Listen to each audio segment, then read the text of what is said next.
So, good afternoon, ladies and gentlemen, and welcome to today's webinar, the GDPR and how Ex Libris can support you. My name is Ivan Morgan, I'm the European Marketing Director, and I'm your moderator for today's session, which is scheduled to last for approximately 45 minutes.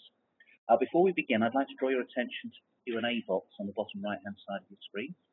We really would like to hear from you. We'd love to read your comments, thoughts, and suggestions. So please do go ahead and type them into the panel and click send at any time during the webinar. I'll collate them, and any questions that we get will pass on to our speaker, who will address them in the Q&A session at the end. If we run out of time for your input, I promise you we will contact you separately afterwards. The webinar is being recorded, and we will send you all a link to the recording within the next few days. Today's webinar is going to look at the ways in which Ex Libris is implementing the GDPR and how our products and services can help you and our customers to comply with it. The webinar is going to look at which data rights Ex Libris solutions can help you to address, what privacy by design means and how Ex Libris are implementing it and the GDPR principle, where you can get more information about Ex Libris and GDPR, and what actions you need to take in order to be compliant with general data process regulations.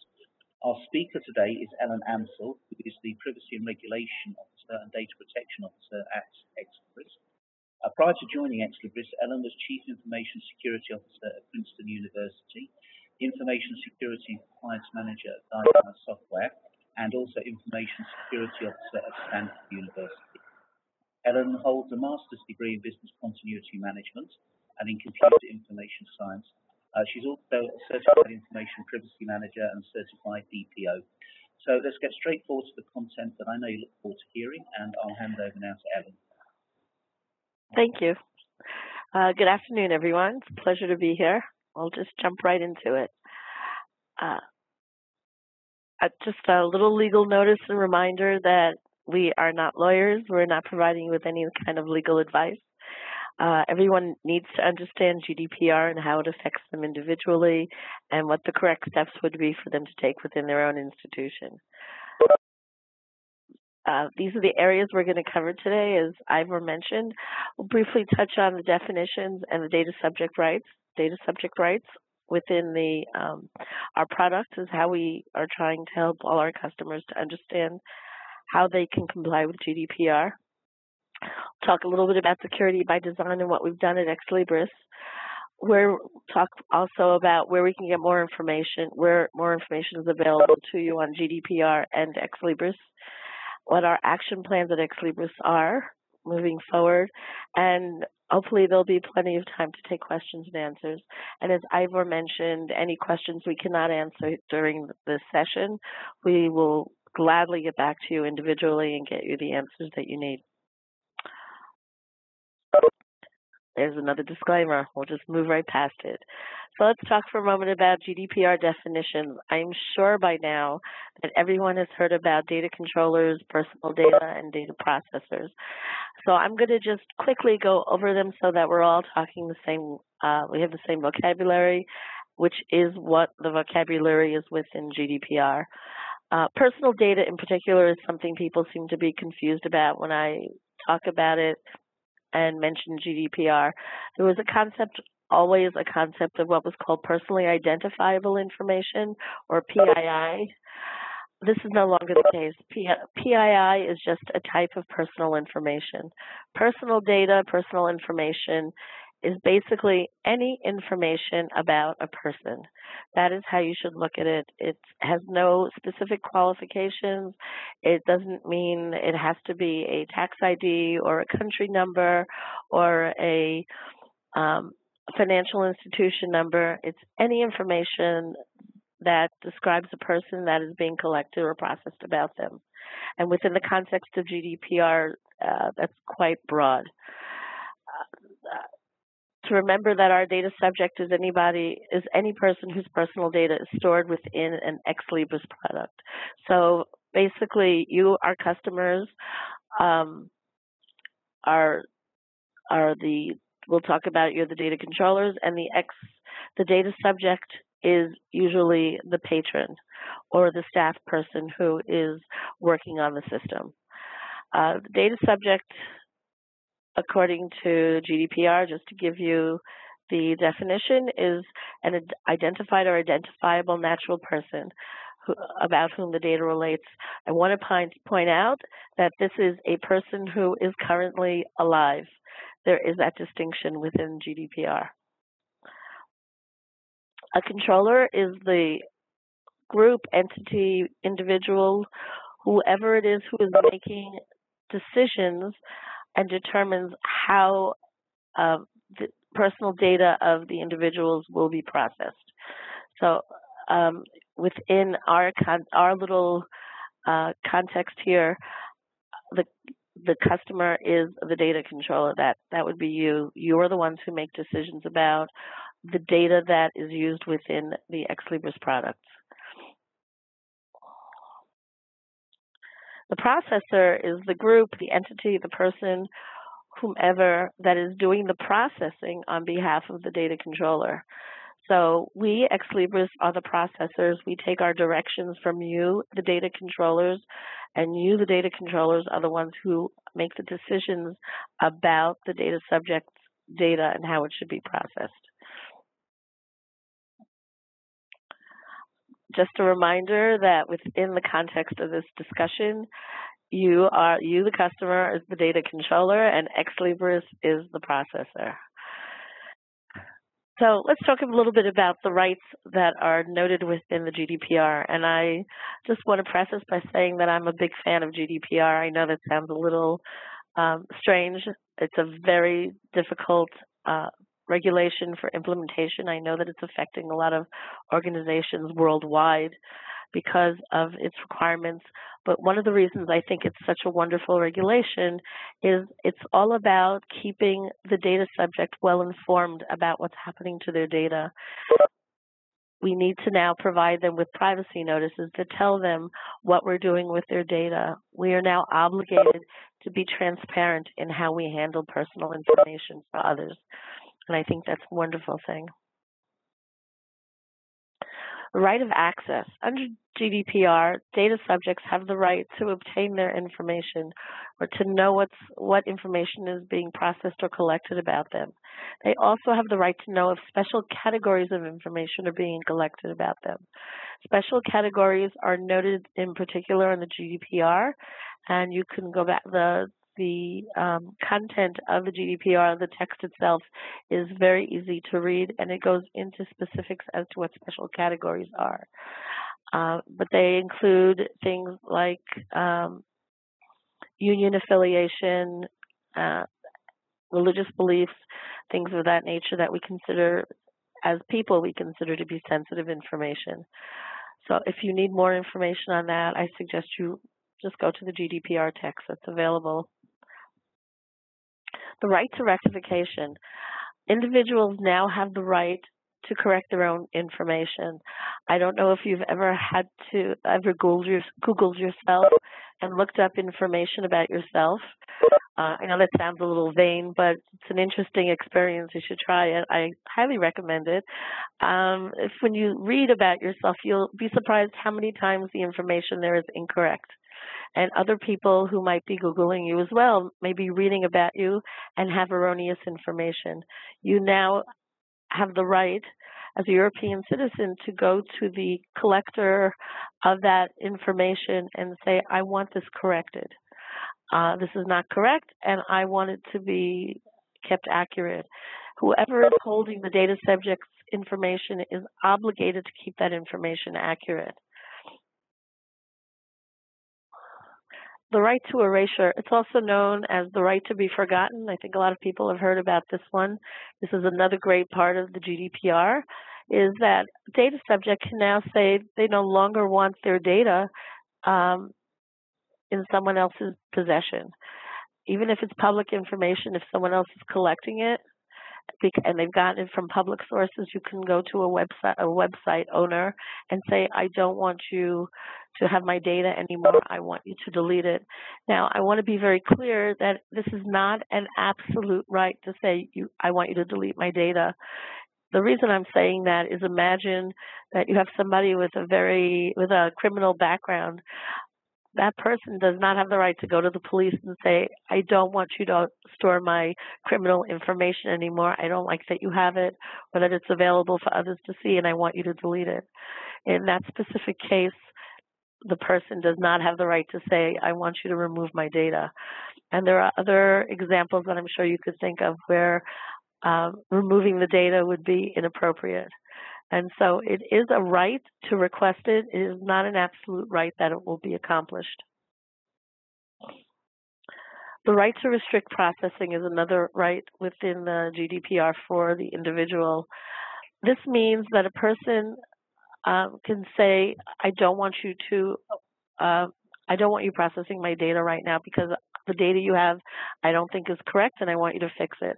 So while there's a question about the accuracy of the data, it can be restricted from processing and from being included in, let's say, statistics or just information in as many ways as it's being processed. Another reason to restrict processing is there's no need for it to be processed anymore, or there are very specific reasons within the GDPR that explain when a person can request that the data that is being held about them should not be processed. Again, I strongly suggest going to the original text and reading about the details. Right to data portability, another great right for individuals. This allows a person to say, I want to take my information out of your system and I want to bring it into another system. But one of the main reasons for doing this is to help ensure that a person is no longer obligated to stay within a certain company or a certain type of processing where it's appropriate, that they have the ability to leave. A great example would be if, say, a person is changing doctors. I'm going to use the United States because that's where I grew up. In the U.S., there was a time when you couldn't get your medical records transferred to another doctor. So if now you can go to your doctor and say, I want a copy of all my medical records, and you could take them with you or have them sent on your behalf to another doctor or to whomever it is that you want to have see your medical information, so that you can take it with you so that you can get the care that you need and they can have the proper history of all your medical care. So this is a great opportunity for data subjects to be able to be more in control of their data and to be able to take it with them as they leave for other uses. Let's see. The right to object. A data subject has the right to object that in their particular situation, the personal data is based on certain, they don't think that it's correct that the data should be in there or should be used the way that it's being used. In particular, one of the reasons that you could object about using your data is for profiling.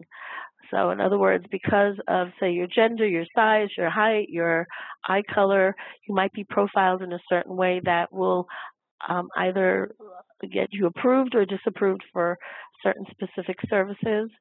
And now you have the right to object and say, I don't want this to be done. So again, data subjects have more control over their own data. And the rights related to automated decision-making and profiling, as I mentioned profiling a moment ago, but automated decision-making, this comes up in particular, the example being used a lot is for insurance, health insurance, and for financial decisions, say, for getting loans. What this law said, what this part of the regulation says is that things that involve making a decision cannot be done on an automated basis. There needs to be some type of human intervention. It shouldn't be just a computer that is saying, okay, based on these 5 pieces of information or 20 pieces of information, we've now decided to decline someone a mortgage, for example, or because of this situation, they're going to have it at a higher rate. that is not allowed. It has to have some type of human intervention where an individual person is involved to help make the decision so that it's not just an automated decision that could be a harmful decision towards an individual. Again, here's a very important part of the regulation that I think is wonderful for the data subject. Until now, eventually, if there was a data breach for companies, and I say eventually, companies would notify the people involved within the breach whose data had been affected by the breach. I'm going to bring up Equinix, which happened in the United States. Again, this is a company that waited, even Target was another big breach that took place. These are companies that waited months, I mean, literally months before they let anyone know that the people's credit card information or personal information had been breached and that they were vulnerable for identity fraud or credit card fraud or any one of many possibilities. The law now says that once a company knows that a breach has happened within their company, they must notify the affected parties within 72 hours.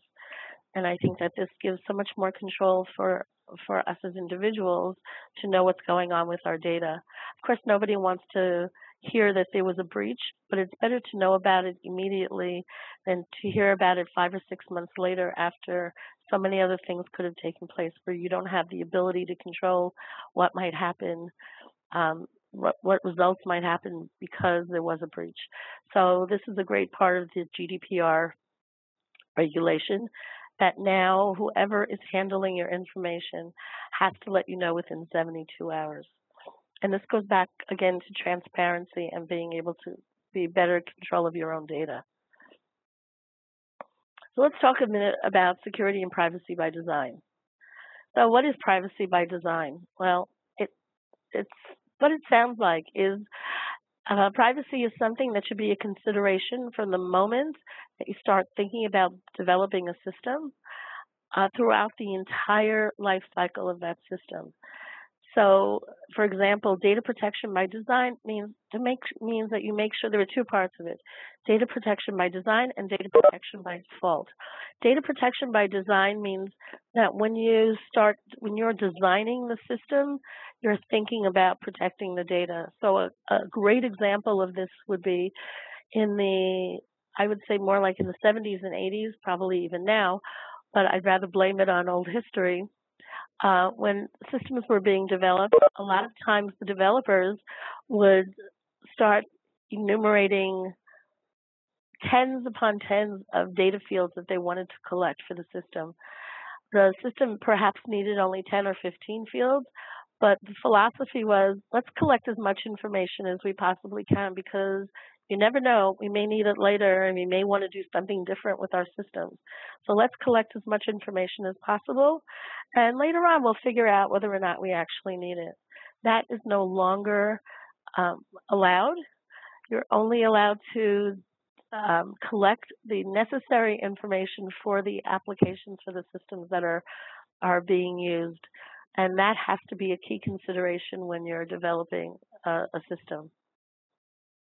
Data protection by default means that you as individuals shouldn't have to do anything in order to use the system. Your data should be protected by default.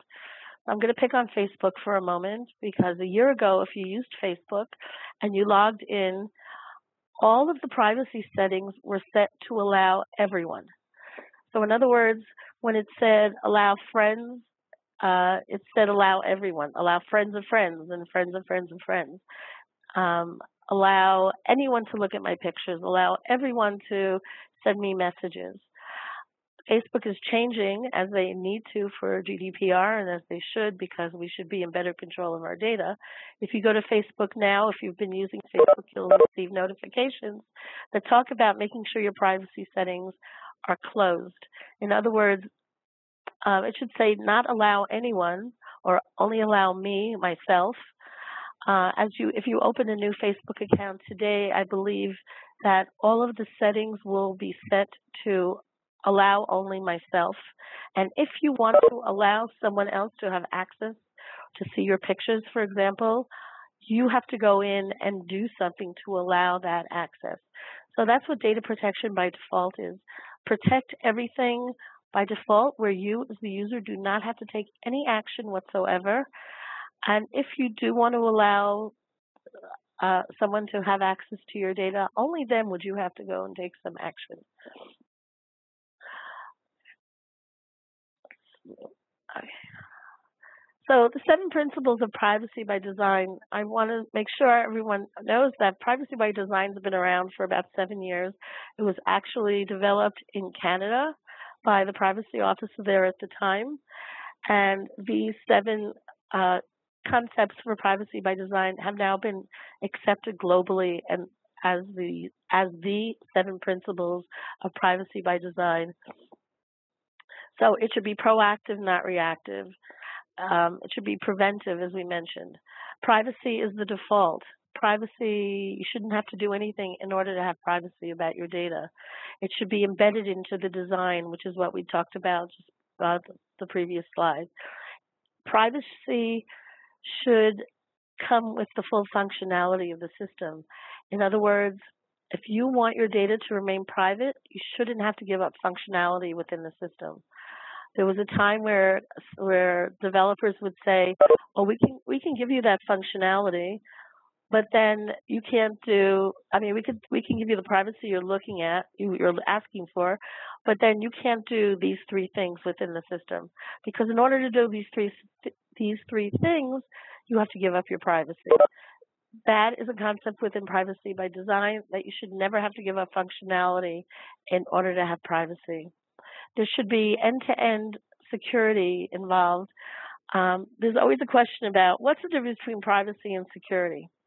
Privacy is making sure that only those people who should be seeing your data have the ability to see your data.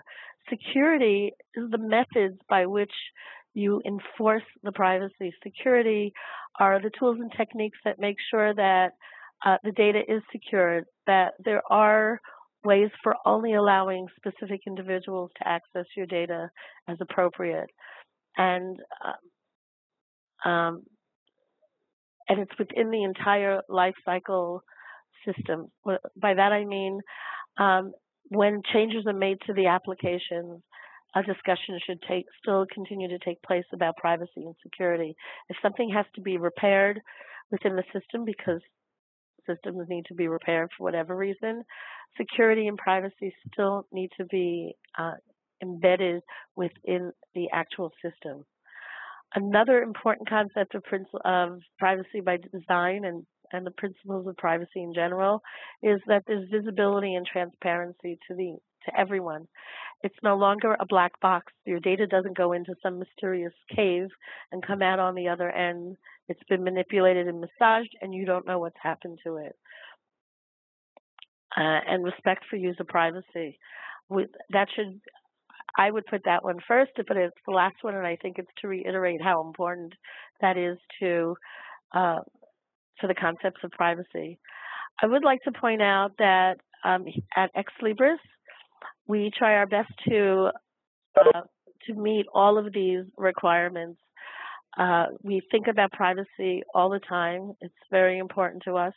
Security is our #1 priority. As you know, we are an ISO shop. We are certified in security in ISO 27001. We're also certified in the ISO standard for privacy in the cloud, which is 27018. These ISO standards are actually evidence that we have privacy and security built into all our processes, all the our training, the way that we do our development. We're audited every year, at least once a year, to verify that what we say we do is what we actually do.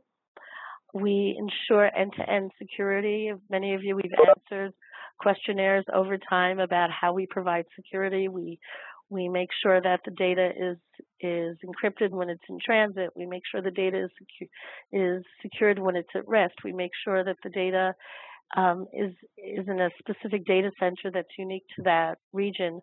We We try to provide visibility and transparency with what we do. We'll let you know if something is happening with the application. We have security announcements. We put information on our knowledge center all the time. We answer questionnaires. We have questionnaires. Some of the questionnaires go into a lot of detail about how we do protection, what kinds of tools that we use, and we're very proud to share that information and let you know how we do the methodologies and the methods and the tools that we use to protect your information. And we try our best never to keep secrets. The only time we will not inform you is if it's about a different customer, because we think privacy is very important, and a customer's privacy in particular is extremely important, and so we don't discuss one customer with another customer. And we have the ultimate respect for user privacy. It's something that's always on discussion here at Ex Libris, and it's extremely important to us.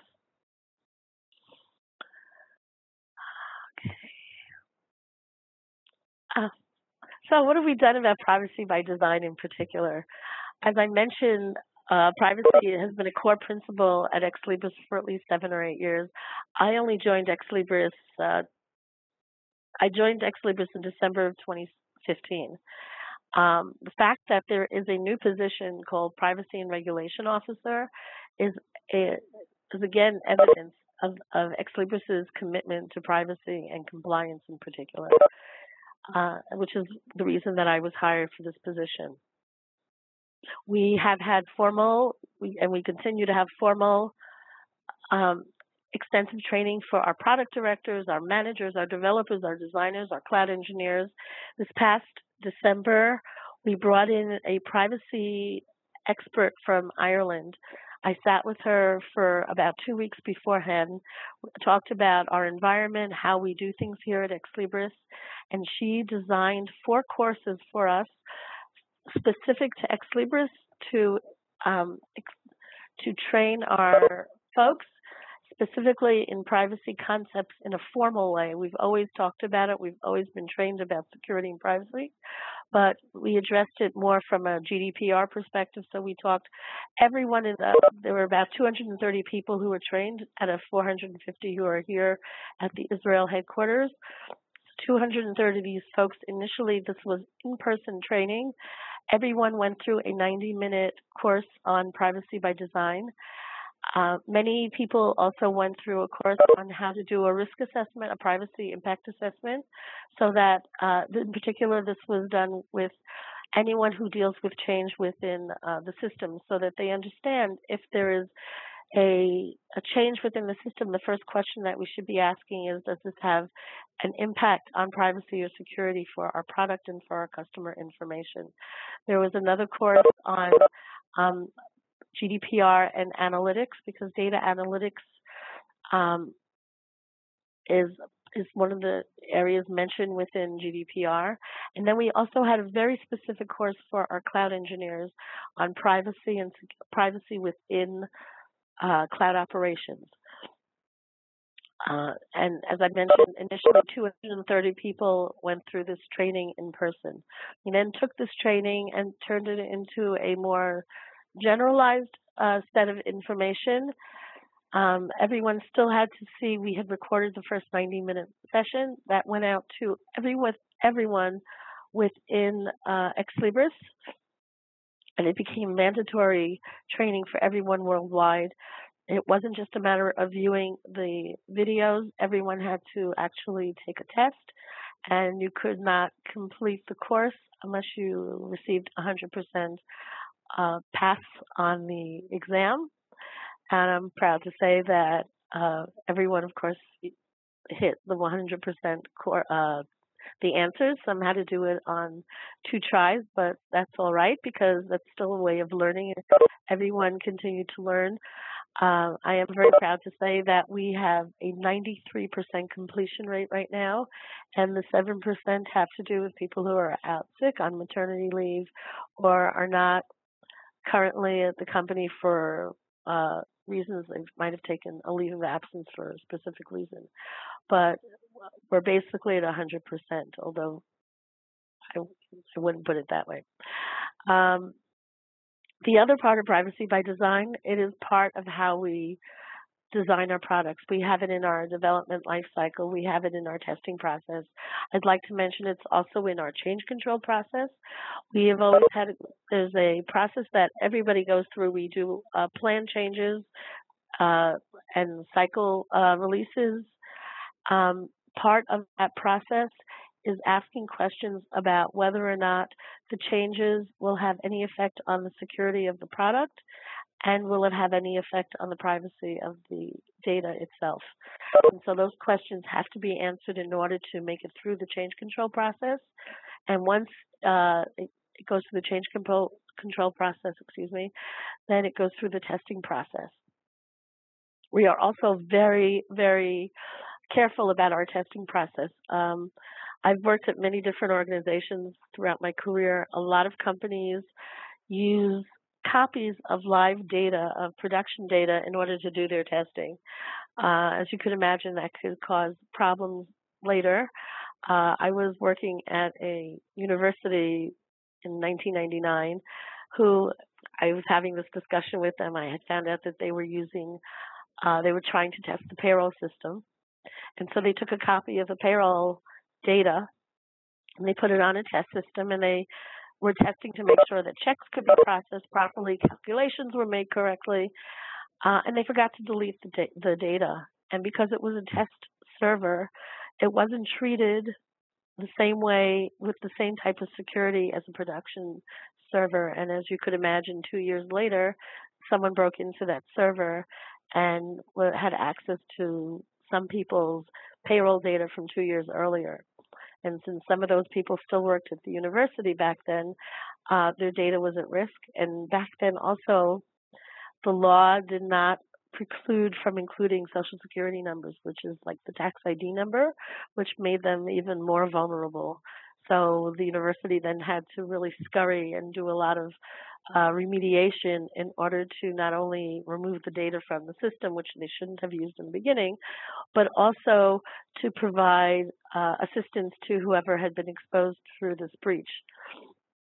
At Ex Libris, we do not use copies of customer data in order to do testing.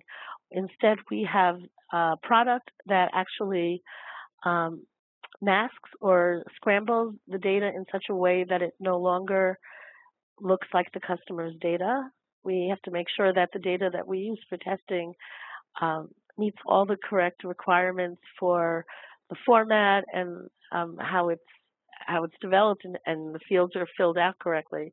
And so, as I mentioned, we make sure not to use copies of customer data. We use what we call test data that is obscured and it has nothing to do with the customers at all.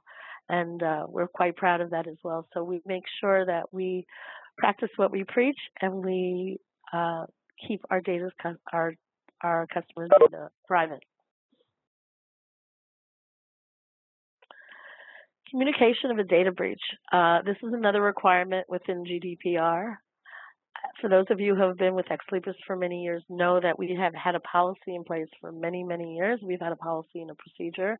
And should there be any kind of data breach, GDPR in particular requires that a data controller notify the users, the affected users of the data breach within 72 hours after becoming aware of it. In other words, you can't be like Target or Equifax and wait several months before you notify someone that their data has been exposed to hackers or whatever the case might be.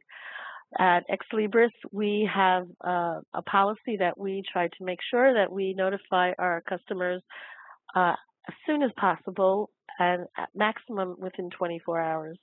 We are committed to that. There have been incidents here and there where something has happened with the data. They haven't been breaches fortunately, but we do notify the customers immediately, and we only notify the customers who are affected. Other customers would not know about it because there is privacy involved, and we want to protect everyone's privacy. So the communication of the data breach, which is required by the GDPR, says that you have to let people know within 72 hours what happened, who the data protection officer is, who's handling the situation. So, excuse me. Sorry, I'm getting over a cold. So it looks at Ex Libris, I am the data protection officer. I think you all have my name and email address now. If not, it's easily locatable. Ivor can always provide it to you. You have to describe the likely consequences of the data breach. So, for example, let's take the example of Target where millions of credit cards were exposed. You have to let people know that your credit card was exposed and there's a possibility that a hacker now has it, and you need to take steps to either cancel your credit cards or whatever the appropriate steps would be at that point. And then also we have to explain what steps have been taken by the company. So at Ex Libris, if you're not familiar with the Customer Knowledge Center, and we're going to show it to you in a little while. Oh, I'm sorry. The link is right here on the bottom of the page. You'll see also not only that the policy is there, but if you look in the security section, there is something called security announcements, and we notify people right away. As soon as if we find a bug in the system, we let our customers know about it immediately. We notify, let you know what consequences might result because of the bug. Sometimes they're not our bugs, they are just general vulnerabilities that have been announced throughout the world. For example, a few months ago there was a vulnerability announced about chipsets. That's something that's way beyond our Ex Libris' ability to control. It's within the computers, but we notified our customers, we want you to know what's going on, and steps were appropriate of how you can better protect yourselves during these vulnerable times. So a little bit more about Ex Libris and what we're doing for GDPR so that we can be of assistance to you. One of the things that we've done and continue to work on is to put information together for you that can be found at the Knowledge Center. To get there, I think Ivor is going to show this to you in a few minutes. And if not, I will show it to you in a few minutes. If you go to Cross Product, there is a tab for each of the products within Ex Libris. If you go all the way to the end, there's a tab called Cross Product. If you go to that and to the section called Security, you'll see things like all of our ISO certifications, because we want you to know when we had them, who issued them, how long they are, for the duration of the certification rather, so you can keep us on our toes. There's also the security announcements are there, and there's another section called GDPR. And in the GDPR section, there are three things that you're going to find. One is a link so that you can download the data processing agreement addendum that has GDPR-specific wording in it, so that you can sign it and send it back to us before May 25th. And it's depending on the type of product that you have. There are several different addenda available to you, and you can go through them and just determine which one is appropriate for your organization. But there's also, in addition, there's a section called Data Rights. And what we've done and continue to do is we are writing product-specific papers that address the data subject rights that I discussed initially in this presentation, and for each of those data subject rights, how you, as the customer and the data controller, can provide this to your data subjects. So, in other words, if one of your patrons needs to have their personal information in Alma corrected, updated for some reason it's not correct, we have instructions on how to do that. Although the documentation for Alma already has all that information in it, we wrote these product-specific documents to make it easy for you all in one place within the document how to do it so that you don't have to start writing documentation. They all have references to the actual documentation that's online. Again, we're trying to be very transparent. This list is actually a little bit longer now than it than what's listed here because we've added a few more documents. As you can see, we have 360 and Alma and Aleph and Leganto and Summit and Voyager. We also have MetaLib and Aqua Browser and BX and SFX, I believe, are also just added today. And we'll continue to add them in. Another, and as I mentioned, we are still developing additional product guides.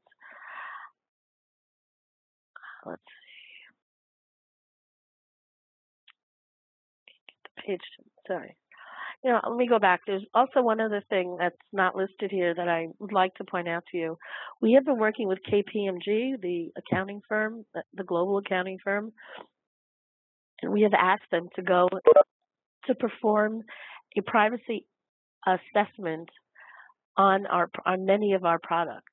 And so in addition to finding these data rights, how to address data rights within each of these products, which is a how-to for you when you are assisting your patrons, there is another section on privacy assessments that has been performed by KPMG. We've received a lot of questions about risk and privacy when it comes to our products. And so we thought it would be a service to you that we could have an opinion provided by a leading accounting firm about our product so that you could feel more comfortable, both in the data rights paper and within the KPMG reports that are both open and available for you to read. We list all the data fields that are personal information about each individual. And again, personal information is any information about a person. And so, again, we're trying to be transparent and make the documentation readily available to you so that you can answer questions when you're approached. We want to make this as easy as possible for you. So in the next few weeks, the one paper we're still working on, if you've looked at GDPR in the past, and I'm sure you will, at least in the future, because it's here, and it will be here for a long time, hopefully. There are 99 articles within GDPR, and what we've done is we've gone through all the 99 articles, and we've addressed every article that has to do with a data processor. If you go through the 99 articles, some of the articles actually deal with the European Union Parliament, which of course is out of our hands, and about the regulatory bodies and the supervisory authorities. We can't address those. But we still respond to each of the articles so that you understand where Ex Libris is within, where our responsibilities lay within the regulation. And we hope to publish this document within the next few days. As I mentioned, there are 99 articles, about 45 of them really affect us, and so we're doing our best to make sure that our explanations are clear and understandable. So, for example, one of the requirements in GDPR, it says that you have to have a security framework in place. And as you know, and as I've mentioned already, we've had a security framework in place for 5 years already. We're an ISO certified shop. We follow the ISO 27000 standards for security. So within that document that we're talking about, we explain that we already have a framework in place and additional information. We are going to continue to put other articles within the Customer Center, the Knowledge Center for you that are specific to GDPR. We also we're putting together a question and answer, a Q&A list. We have some questions that come up consistently. For example, one of the questions that I've been asked a lot, and I'm happy to answer it, is what changes did Ex Libris make in order to become GDPR compliant? And the reason I love answering this is because basically Ex Libris didn't make any changes when it came to GDPR. And we've had the consultants when they've come in, it's really impressed them a great deal, because it has always been our policy that data remains within the region to which it's assigned. So in other words, if you're within the EU, we have a data center in the Netherlands right now, and all the data stays within the data center. We have a policy that says we do not send data between data centers. We don't download customer data. So we have already followed a lot of these policies. As I mentioned, another requirement is that there should be a security framework in place. Well, we already have a security framework in place, and we've been following this framework for over 5 years. Another requirement is that we have to have a incident response and notification process. So we've had that in place for a good 6 or 7 years already. And we practice it all the time. Even if we don't have an incident, just for your own information, we test these processes to make sure that if and when we do have an incident, that we know what to do when something happens. We did have a slight change when it came to the incident response process, because there is within GDPR a specific requirement regarding what information has to be reported. And so we have added into our existing process a new form to include all the information so we can properly document it and provide it to you should that become necessary. And we want to make sure that we can give you what you need in order to remain compliant with GDPR. Another thing that we're doing right now is we're about to launch what we're calling the Ex Libris Trust Center. It's a website which is basically a one-stop shop for all the information that we've talked about. So although the information will remain in the locations where it is today, for example, in the Customer Knowledge Center, there will be links from the Trust Center into the Knowledge Center so that it will make it easier for you to find the information that you need when you have questions.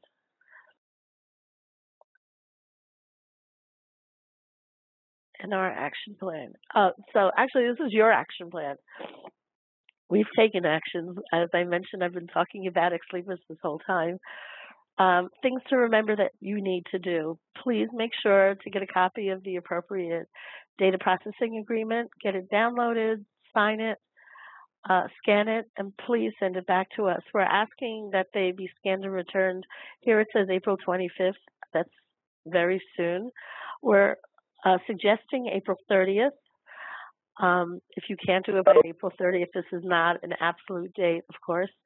The sooner that you get it back to us, the sooner we can review it and make sure that it's completed correctly, so that by May 25th, we, meaning Ex Libris and you, our customers, have a fully executed data processing agreement that is correct. So the reason to have it done sooner than later is to make sure that we can review it and make sure all the I's are dotted and all the T's are crossed. And also, so that you are familiar with how to use the product to meet all the data subject rights requirements, visit the knowledge centers I've mentioned before, go to the links, go to the papers that apply to your institution, test out the instructions now so that you're comfortable with it. If you have a question, ask us now. It's a very common practice when writing documentation that we've tested it ourselves, but you can test it as well. We want you to be comfortable with using our product and with knowing that you can meet the requirements of the GDPR using our products. So we're going to go to knowledge.exlibrisgroup.com. As you can guess, I live in there. So this is the web address that we're going to be aiming for. Okay, and please bear with us because I'm sharing my screen. It also slows things down. Now, all of our products are here, absolutely everything. So you have Alma, Prima, Summon, Rosetta, Campus M, Leganto. And if we keep scrolling across to the right, you get RefWorks, Aleph, Voyager, so on and so forth. So all of the products that we acquired with the ProQuest merger are also in here. And each of these products have pretty much the same sort of information. There's absolutely nothing hidden away. There we go. So this is information, product documentation, release notes, training. There's the in-toto assessment equivalent as well. If I go back and I go and have a look at Alma, for example, we can see slightly different configuration, but absolutely everything that we have ever produced that is relevant to customers is up in the Customer Knowledge Center. Even our development roadmap for all of our products is located here as well. Sales material right the way through to very detailed how-to documents. Now, if I go right the way across to the end, excludes the clicky nature, and we go to cross-product, which is here. And then we come down to security, we'll see our GDPR information in here. Security policies are just underneath that. And then we have this section here, which is addressing the data subject rights. Okay, and here we go. This is what you need to know about addressing GDPR data subject rights in ALMA. I click on that document. It's a PDF, and quite a big PDF, so this may take a few moments just to load up on the screen. Here we go. And everything starts with a logo and a legal disclaimer and so on and so forth. If you scroll down, you've got the rights of data subjects, patrons, the rights of data subjects, staff. And if we scroll down a little bit more, it explains what you've already heard in the presentation that Ellen has given.